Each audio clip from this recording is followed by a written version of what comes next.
चल Next topic of theory of income and employment. Last topic of this is measures to correct excess demand and reasons for excess demand. What are the reasons for excess demand and how? What are the measures to correct excess demand? उसको हम ठीक कैसे करें? पहले तो हम जानते हैं reasons क्यों excess demand हो रही है. क्यों हो रही है? क्योंकि गवर्नमेंट खर्चा ज्यादा कर रही है, डिमांड ज्यादा हो रही है. टैक्सेस कम है तो डिमांड ज्यादा होगी, राइट?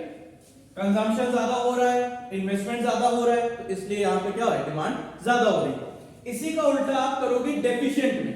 अगर आपने एक्सेस का किया है तो जस्ट उसी का उल्टा सिचुएशन आप डेफिशिएंट में लिखोगे.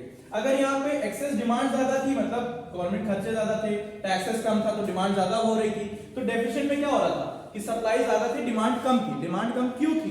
क्योंकि there was decrease in government expenditure, right? There was decrease in taxes, right? Increase in taxes, right? There was increment in taxes. Taxes बढ़ रहे थे. Consumption expenditure decrease था. There was decrease in consumption expenditure, or fall you can write, or fall in investment. तो just उसी का उल्टा यहाँ पे आपको लिखना है deficient demand. ठीक है? आप एक excess demand का याद करोगे, आपको खुद ही deficient demand जो है उसका उल्टा केस लिखना है. ठीक है? तो that is your reasons for excess demand. Government के खर्चे बढ़ रहे हैं, टैक्सेस कम चार्ज हो रहे हैं तो डिमांड बढ़ रही है. तो उसी का उल्टा यहाँ पे होगा कि टैक्सेस अगर ज्यादा चार्ज होगी तो डिमांड कम हो जाएगी, राइट? अब इसको ठीक कैसे करेंगे? Measures to correct excess demand. How to correct this? क्या करना है? AD is more than AS. ठीक है? सप्लाई नहीं हो रही है, डिमांड ज्यादा हो रही है, तो उसको ठीक कैसे करना है? Measures to correct. पहला मेजर आता है fiscal policy major.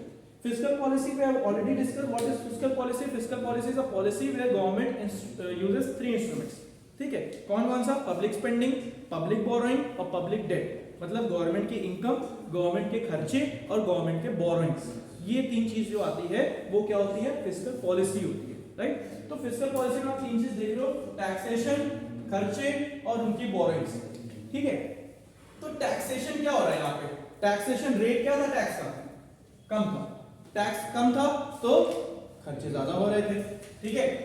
Public expenditure मतलब there was increment in government expenditure, और बोरोइंग्स भी गवर्नमेंट की ज्यादा थी क्योंकि डिमांड ज्यादा हो रही थी.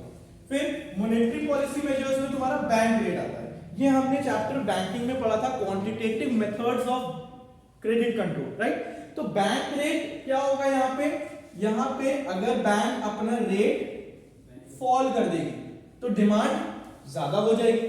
ठीक है? उसी का उल्टा सिचुएशन आ जाएगा डेफिशिएंट में.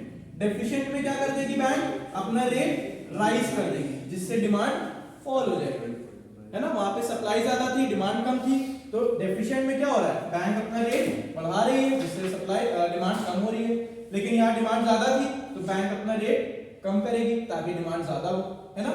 और ओपन मार्केट ऑपरेशन में किसकी सिचुएशन आएगी? Purchase and sale of security, है ना? तो यहां पे किसकी सिचुएशन आएगी? सेल की. और डेफिशिएंट में किसकी आएगी? परचेज की और बाय की, है ना? सेल होगी सिक्योरिटी, मतलब कि गवर्नमेंट, ठीक है, डिमांड को कम करना है. ठीक है?